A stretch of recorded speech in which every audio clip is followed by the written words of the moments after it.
Ang Diyos natin walang hanggan, walang kamatayan. At ang kanyang tinitirahan, walang hanggan po. Pinapangarap po ba natin na tayo po ay pupunta roon? Ngayon ang tanong, gusto ba natin na hindi po tayo namamatay? Sino po dito ang gusto na hindi siya namamatay? Pero kailangan nating mamatay muna bago natin makamit yung buhay na hindi namamatay. Amen po.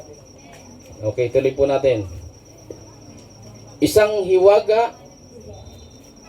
Okay, sa 50. Ito ang ibig kong sabihin, mga kapatid. Ang binubuo ng laman at dugo ay hindi maaaring makabahagi sa kaharian ng Diyos. At ang katawang nasisira ay hindi maaaring magmana ng hindi nasisira. Amen po. Kaya kailangan nating mamatay, buhayin na maguli, gawan tayo ng perfect body na hindi namamatay, at manahin natin yung mga bagay na hindi nasisira. Yun po yung kaharian ng Diyos. Verse 51. Isang hiwaga ang sinasabi ko sa inyo. Hindi lahat tayo'y mamamatay, ngunit lahat tayo'y babaguhin. Okay, sa rapture po yan.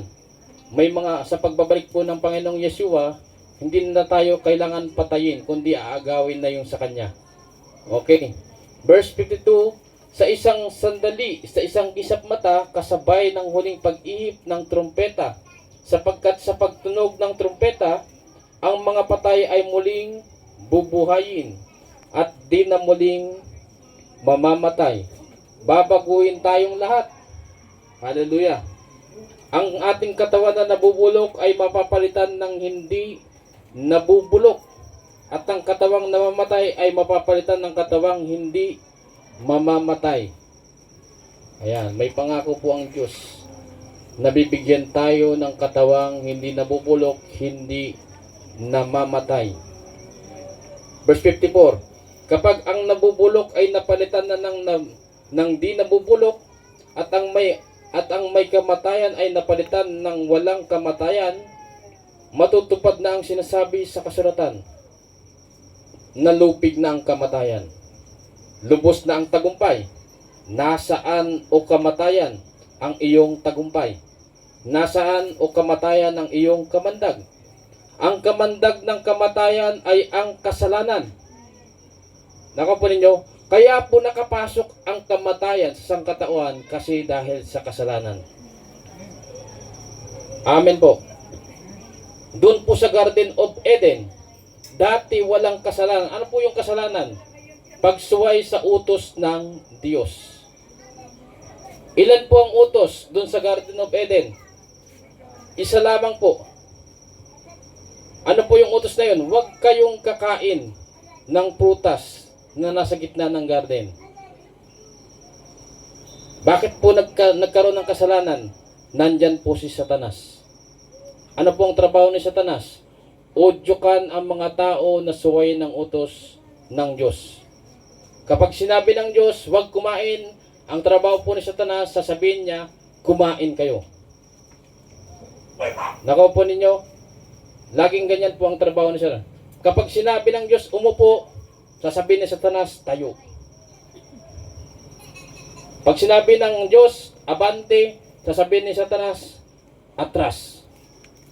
Lagi pong kontra ang sinasabi ni Satanas sa tao. Amen po. Ngayon, kailangan alam natin ng utos ng Diyos para alam natin na ang sinusunod natin ay si Satanas na pala. Nakuha po.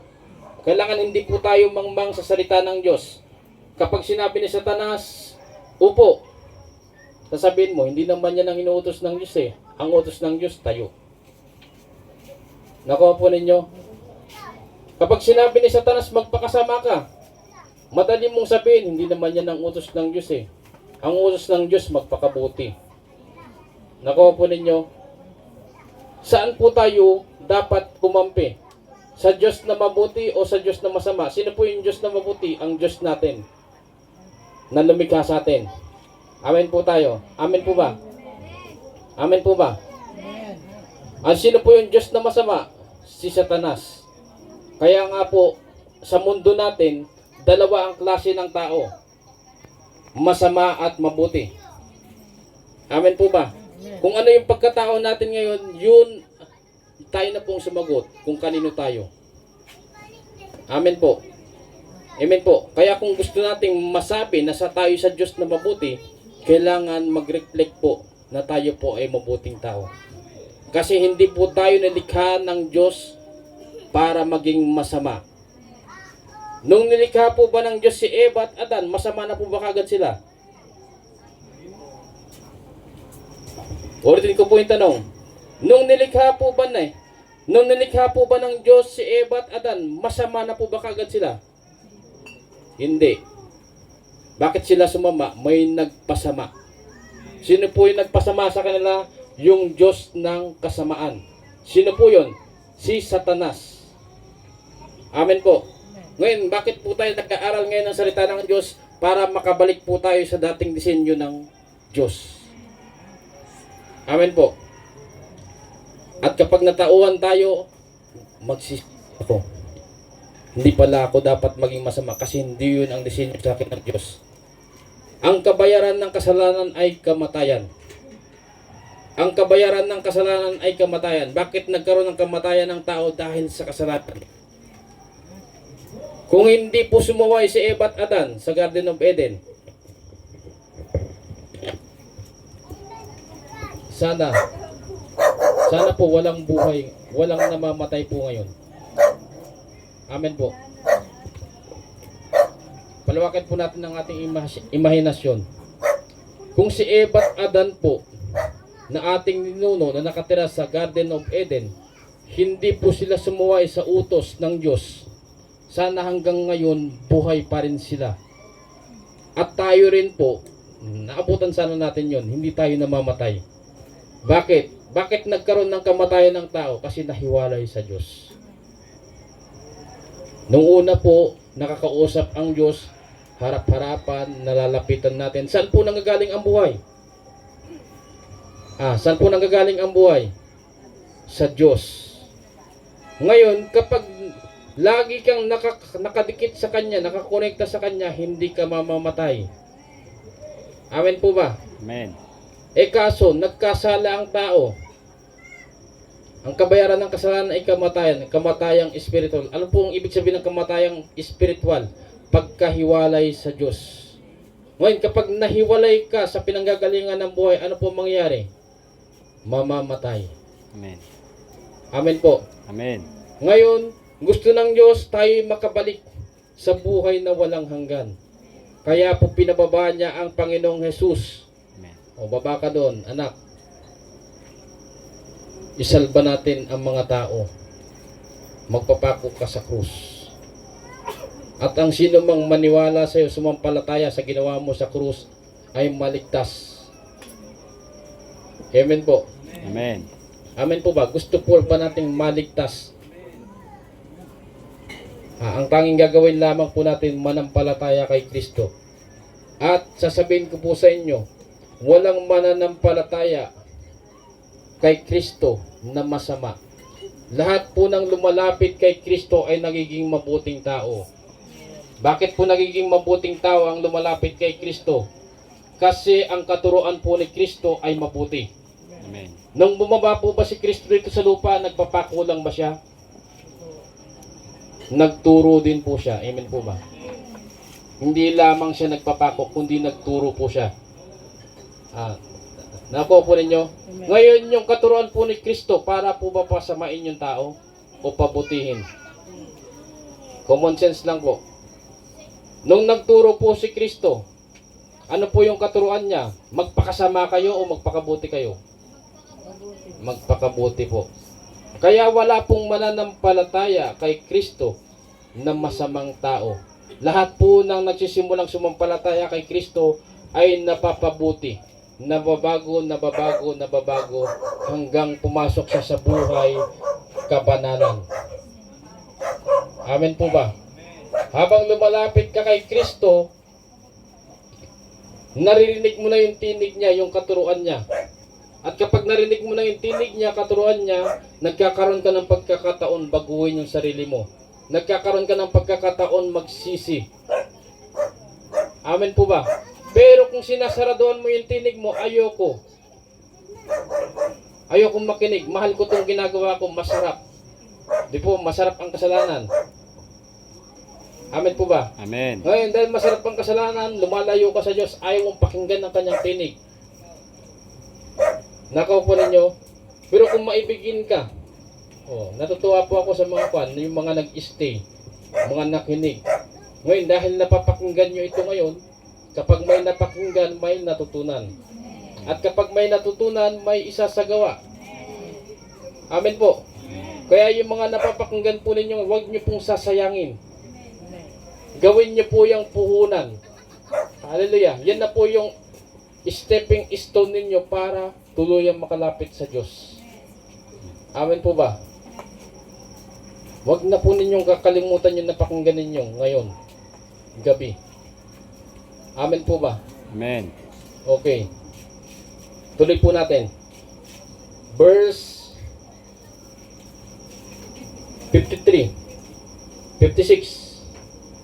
Ang kamandag ng kamatayan ay ang kasalanan, at ang kapangyarihan ng kasalanan ay nagmumula sa kautusan. Amen po ba? Kapag sumuway tayo sa utos, ibig sabihin kasalanan. At kapag nagkaroon tayo ng kasalanan, ang kabayaran ay kamatayan.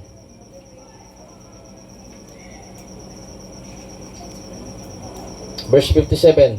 Magpasalamat tayo sa Diyos na nagbibigay sa atin ng tagumpay sa pamagitan ng ating Panginoong Hesukristo. 58. Kaya nga mga minamahal kong kapatid, magpakatatag kayo at huwag matinag.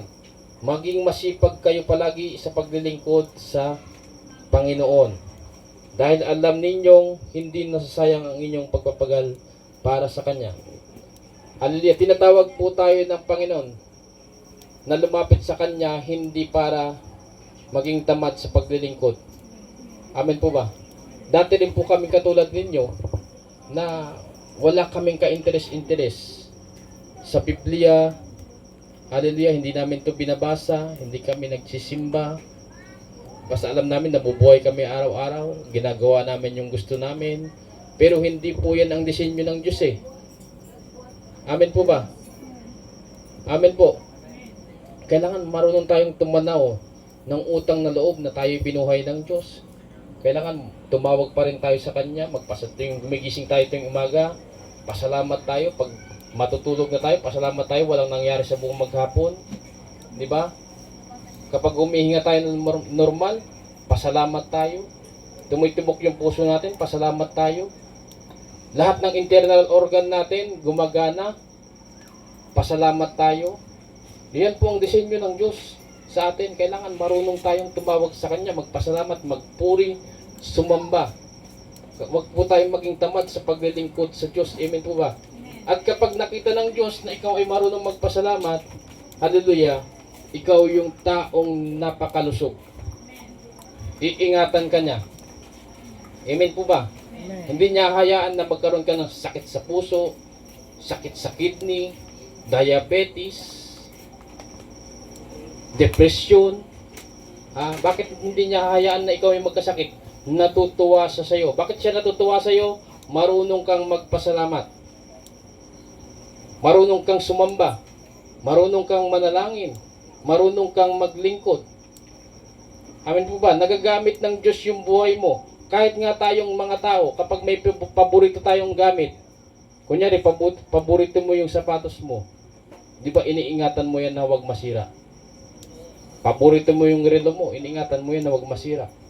Paborito mo yung damit mo, iniingatan mo yan na huwag masira. Bakit? Nagagamit mo siya. Ngayon, ang Diyos, nagagamit niya yung buhay mo. Sa palagay mo, hindi kanya iingatan. May pangako po ang Diyos, hindi kita iiwan, ni pababayaan man. Ngayon, nang gagamit ng Diyos yung buhay mo, sa palagay mo, papahiya ka niya sa harapan ng mga tao. Ako po, glory to God, nagagamit ako ng Diyos, ipangaral ang kanyang salita. Sa palagay po ninyo, hayaan ng Diyos na ako po'y magkasakit. Hayaan ng Diyos na ako'y maghirap. Hindi po. Bakit? Nagagamit ko ang taong ito, hindi ko siya pababayaan.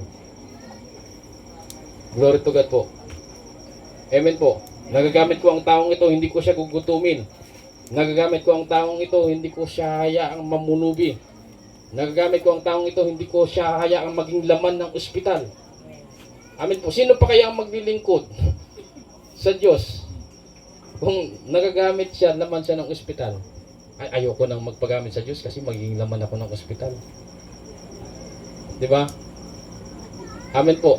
Sa palagay po ninyo, sinungaling ang Diyos sa kanyang pangako, hindi kita iiwan ni pababayaan man. Hindi po siya sinungaling.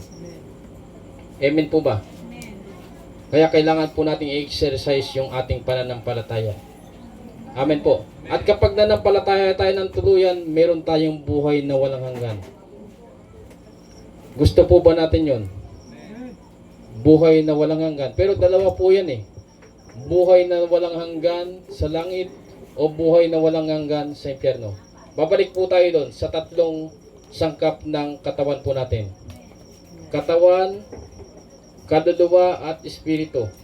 Yung espiritu po natin, babalik sa Diyos. Kasi hiningan po niya yan. Pahiram lang sa atin. Amen po ba? Yung katawan po natin, babalik sa lupa. Kasi galing sa lupa po yung katawan natin. Yung kaluluwa po, yan po yung ikinulong sa katawan natin para makapag-desisyon tayo. Amen po ba? Yan po yung ikinulong sa katawan natin para makapag-desisyon tayo at makaramdam. Ngayon, kapag namatay po itong katawan natin ngayon, pag binuhay po tayo maguli, bibigyan tayo ng bagong katawan. Ano po yung bagong katawan na yon? Perfect body. Sa English po, glorified body. Yung katawan po na yan, hindi na po yan mamamatay, hindi na po yan mabubulok. Bakit tayo bubuhayin? Kasi para tayo po ay hatulan. Amen po.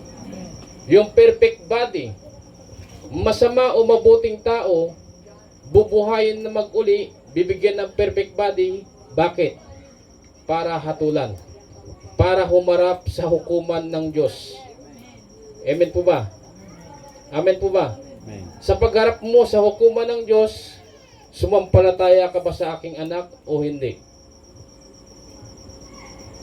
Nakuha po ninyo? Kapag sumampalataya ka, tinanggap mo si Kristo ngayon, ligtas ka sa hatol ng Diyos. At uulitin ko po, walang mananampalataya kay Kristo na pasama. Kundi kapag inumpisahan mong sumampalataya kay Kristo, dapat ikaw ay pabuting tao. Kasi ang katuruan po ni Kristo ay mabuti. Amen po ba? Ngayon, kapag ikaw naman ay sumampalataya, pag harap mo sa hukuman ng Diyos, hindi ka hatulan, kundi gagantimpalaan ayon sa iyong mga gawa. Kung ikaw ay yung taong napakasipag sa pagsunod sa Diyos, marami kang gantimpala. Amen po ba? Pero kung ikaw yung taong hindi sumampalataya, hindi nakinig, naku po ninyo, ito po napapakinggan po ninyo ngayon. Hallelujah. Hindi ko po kayo hinahatulan. Makinig po may pandinig. Ito po napapakinggan po ninyo, hindi ko po kayo hinahatulan. Pero ito ang gagamitin ng Diyos panghatol sa atin balang araw. Kasi ipapaalala lang ng Diyos, napakinggan nyo ba yung katuruan ng pastor na yon, nung tao na yon, nung gabi na yon na may lamay? Hallelujah. Bagamat napakinggan ninyo, bakit hindi nyo pa sinubukang lumapit sa akin? Amen po ba? Ngayon tatanungin ko po kayo, masama po ba ng isang taong masama ay magpakabuti? Ulitin ko po yung tanong, masama po ba ng isang taong masama ay tumalikod sa kanyang samaan at magpakabuti? Ulitin ko po yung tanong para mas maliwanag. Masama po ba ng isang taong masama ay tumalikod sa kanyang kasamaan at umpisahan niyang magpakabuti? Amen. Hindi po. Amen po ba? Alam natin yung tamang sagot. Pero ang tanong, handa pa tayong gawain? Dapat desisyonan po natin para hindi po tayo hatulan balang araw. Amen. Amen po ba? Amen. Ang Diyos po natin ay mabuti Kaya gumawa siya ng tao na ang disenyo ay mabuti. Ito pong katuruan ngayong gabi ay panggising. Amen. Dapat magising po tayo sa katotohanan. At ang katotohanan ang magpapalaya po sa atin. Amen. Amen po ba? Amen. Amen po. Amen. Itong mundong ito ay puno ng kasalungalingan. Kasi nakatira po si Satanas dito. Naghahari po si Satanas. Amen po ba? Amen po. Gumising po tayo sa katotohanan. Magsisi po tayo ng kasalanan. Tanggapin natin si Kristo ng totoo. Ibig sabihin talagang magbabago tayo. Magpapakabuti. Pabautismo tayo sa kanyang pangalan. Hindi po sa religion. Marami po mga tao ngayon tinanggap yung bautismo ng religion. Bakit? Ang dami pong nagsulputang religion. Religion ng born again, religion ng saksi ni Jehovah, religion ng Iglesia ni Cristo, religion ng Mormon, religion ng ano yan? Tulungan ninyo ako. Bintis. Missionary sa dako daw. Okay. Ngayon pag tinanong mo ang tao, saan ka ba nabautismuhan? Nabautismuhan ako sa born again. Nabautismuhan ako sa Iglesia ni Cristo. Nabautismuhan ako sa Mormon. Nabautismuhan ako sa Missionary of the Poor daw. Nabautismuhan ako sa Katoliko. Nabautismuhan ako sa Saksi ni Jehovah. Di ba? Yan ang sagot ng tao. Pero ang kailangan po nating tanggapin na bautismo, hindi po bautismo ng religion, kundi bautismo po ni Kristo. Amen po ba? Amen po ba? Amen. Kasi kapag nabautismuhan po tayo sa religion, ibig sabihin susundin natin yung religion. Pero kapag nabautismuhan po tayo sa pangalan ni Kristo, ang susundin po natin si Kristo. Amen po ba? At yung katuruan po ni Kristo, may kasiguruhan po. John 14:6. Ako ang daan, ang katotohanan at ang buhay. Walang makakaparoon sa Ama kundi sa pamamagitan ko. Sino pong tinutukoy na daan? Religion po ba o si Kristo? Si Kristo. Kaya ang dapat po nating tanggapin na bautismo, si Kristo po. Amen po. Amen po. Amen. Okay. Ganito po, hindi ko po kayo patatanggapin. Pasusunurin sa isang panalangin. Amen po. Kasi kung pinasunod ko kayo sa panalangin, baka magkunwari lamang po kayo.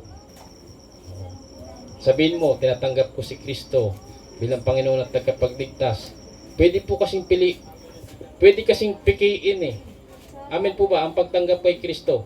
Ibubuka mo lang yung bibig mo. Amen po ba?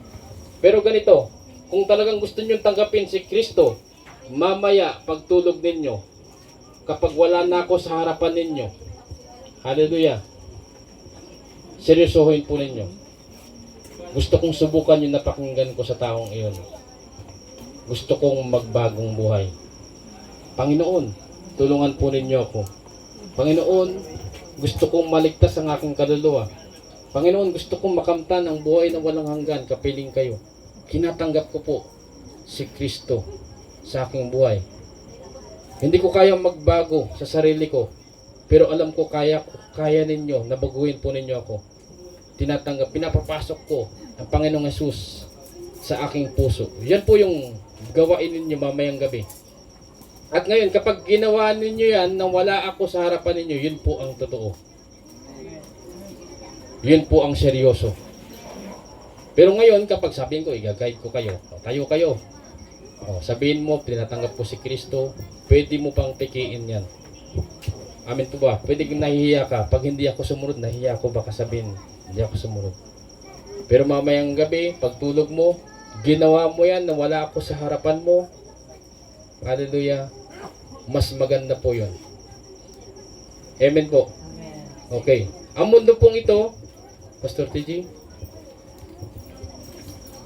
ang mundo pong ito puno ng kadiliman. Hindi natin alam. Hallelujah.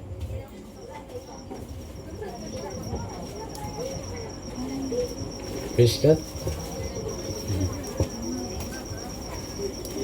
Ayan. Hindi natin alam kung saan tayo pupunta. Hallelujah.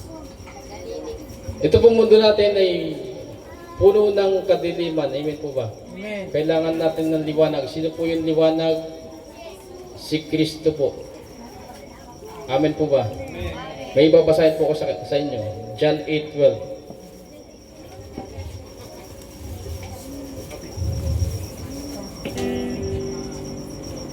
Sabi po sa John 8:12, muling nagsalita si Jesus sa mga tao.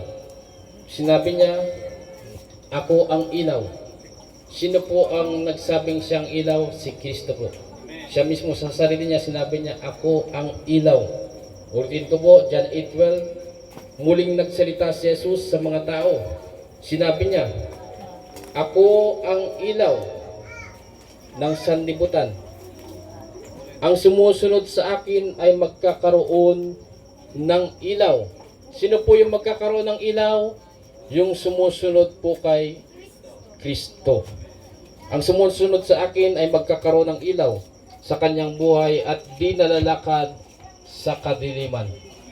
Amen po ba? Ang mundong ito, madilim, makasalanan. Ibig sabihin po nun, madilim, makasalanan. Ngunit kapag sumunod ka kay Kristo, hindi ka nalalakad sa kasalanan. Amen po ba? Kasi ang pagsunod sa kay Kristo ay pagtalikod sa kasalanan. Ang pagharap sa kasalanan ay pagtalikod kay Kristo. Amen po ba? Napakahalaga po ng ilaw. Amen po ba? Kapag lumapit ka sa ilaw, malalaman mo ang kapintasan mo. Malalaman mo na may mancha pala yung damit mo. Malalaman mo na may muta ka pala. Malalaman mo hindi pantay yung lipstick mo. Malalaman mo na magulo yung buhok mo. Amen po ba? Ngayon, kapag may ilaw, nagkakaroon ka ng pagkakataon itama. Amen po ba? Amen po. Kasi maliwanag. Pero pag nasa dilim, hindi mo makita. Kaya napakahalaga. Sino po yung ilaw? Si Kristo. Kapag may Kristo ka, maitatama mo yung buhay mong mali. Amen. Kung dati ikaw ay ligaw, hindi ka na maliligaw. Amen po ba? Amen. Kung hindi mo alam kung paano magsimula ng mabuting buhay, tanggapin mo si Kristo na ilaw. Amen po. Meron po kaming kinumpos na kanta, Glory to God. Ang pamagat po, salamat sa liwanag. Pakinggan po ninyo.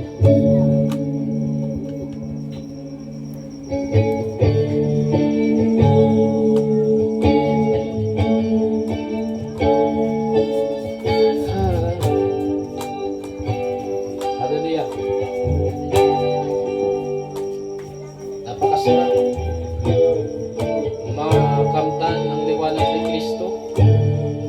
Kung dati ang kapayapaan natin ay ang mga kasalanan na ginagawa natin, ngayon kapag nakamit mo yung liwanag ni Kristo, ang kapayapaan mo na yung makasunod sa kanyang kalooban. Kapayapaan na hindi may paliwanag ng mundong ito. Kahit wala kang pera, kahit ang ulam mo ay hindi maganda, ikaw ay payapa. Kahit ikaw ay mahirap, ikaw ay payapa. Bakit ka payapa?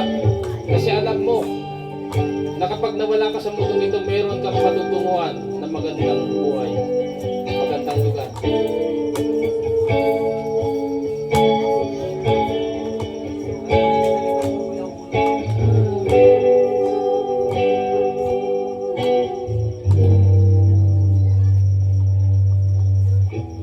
Hallelujah.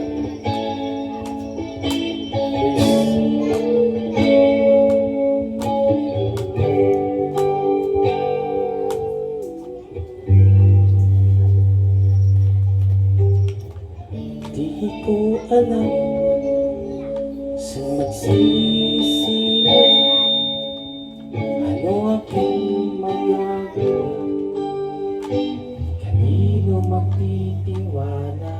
Ngayon ako'y nawawala, hindi alam saan papunta.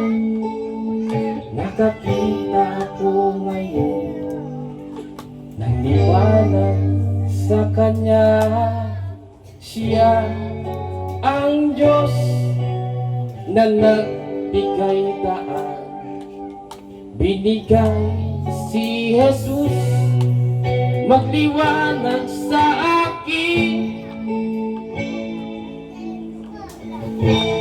Panginoon Jesus.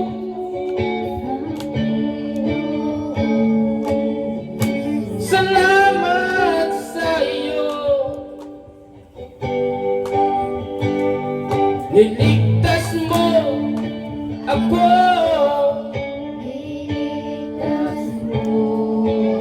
Ngayon ako'y narito, umaawit sa iyo nang may buong puso.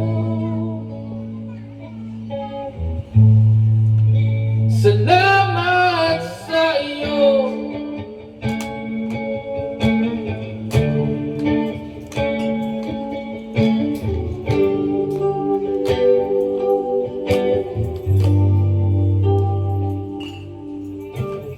Di ko alam saan magsisimula, ano aking magagawa, kanino magtitiwala. Ngayon ako'y nawawala, hindi alam saan papunta. Nakakita ako ngayon ng liwanag sa Kanya.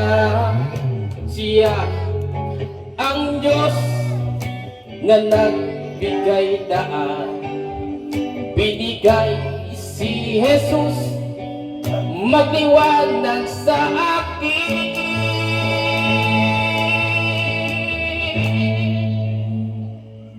Panginoon Jesus,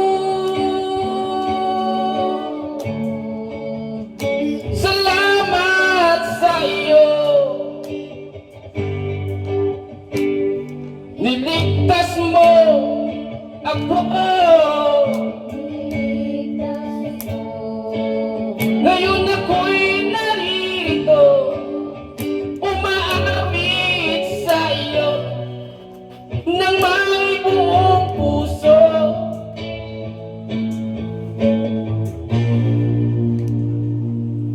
Panginoon Jesus,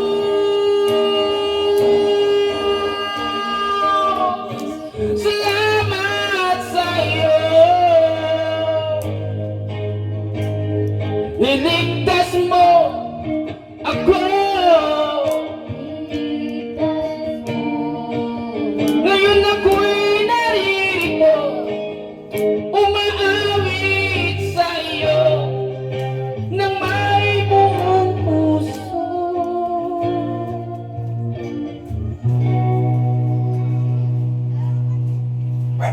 Panginoon Jesus,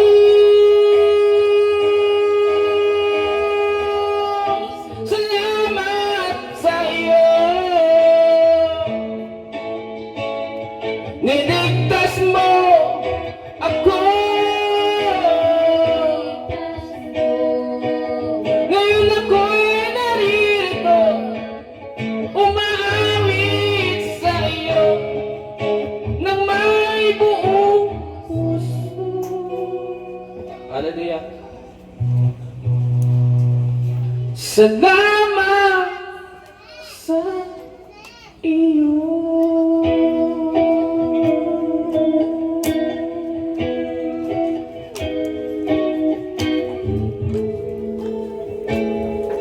Napakasarap magpasalamat sa Diyos. Salamat sa iyo.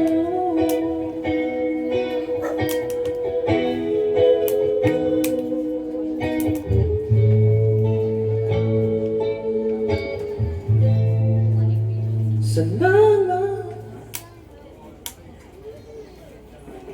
sa iyo. Amang Diyos, maraming salamat po sa gabing ito na muli marami pong nakapakinig ng inyong banal na salita. Nalaman po nila, nalaman po namin ang magandang balita na may kaligtasan ng kaluluwa. May naghihintay po sa amin na buhay na walang hanggan. Hallelujah. Na kahit kami po'y mamatay ngayon, may naghihintay po sa amin na muling pagkabuhay Amang Diyos, ang aming muling pagkabuhay ay hindi muling pagkabuhay at mapunta sa impyerno, kundi muling pagkabuhay at mapunta po sa piling po ninyo kung saan po kayo naroon. Amang Diyos, buksan niyo po ang unawa ng bawat isa. Amang Diyos, ang dalangin ko po, ang kanilang napakinggan ay hindi na po nila makalimutan kailan pa man.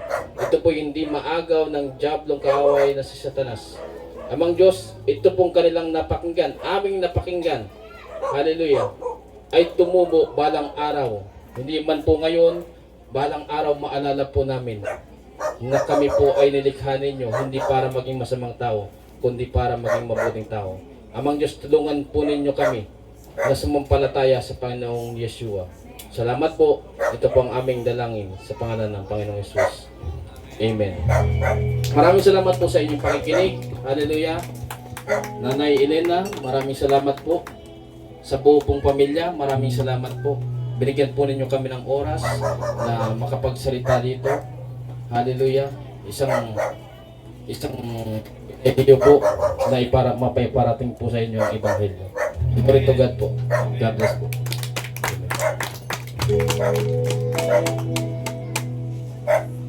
Amen.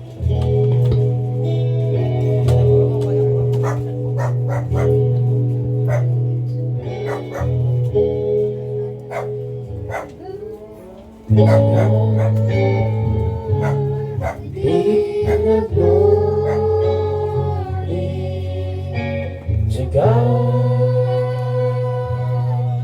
be the glory. To God be the glory for the things He has done. By His love He has saved me. By His power He has raised me. To God be the glory for the things He has done. Dumating nawa ang kapayapaan sa lugar na ito, sa bahay ni Nanay Elena. Samayin ninyong lahat ang kapayapaan na nagmumula sa Diyos sa pangalan ng Panginoong Yeshua. Amen.